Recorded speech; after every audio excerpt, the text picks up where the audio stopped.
এক বনের ধারে বাস করত এক ছোট্ট বুদ্ধিমান খরগোশ। সে ছিল খুবই চঞ্চল আর মজার। একদিন এক ক্ষুধার্ত শিয়াল খরগোশটিকে ধরার পরিকল্পনা করল। শিয়াল খরগোশকে বলল, তুমি কি জানো, বনের ভেতরে এক জাদুর গাছ আছে, যার ফল খেলে কেউ কখনো ক্ষুধার্ত থাকে না। খরগোশ বুঝে গেল শিয়াল কিছু একটা ফাঁদ পেতেছে। সে হাসিমুখে বলল, চলো, আমিও দেখি সেই জাদুর গাছ। তারা দুজনে বনের গভীরে গেল। হঠাৎ খরগোশ বলল, ওই তো গাছ, কিন্তু কেউ যদি মিথ্যা বলে, সে নাকি ওই গাছ ছুঁতে পারবে না।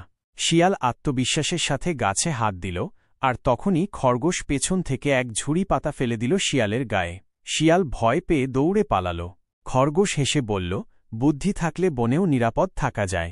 সেদিন থেকে বনবাসীরা খরগোশকে আরও বেশি ভালোবাসতে শুরু করল, কারণ সে শুধু বুদ্ধিমান না, সাহসীও।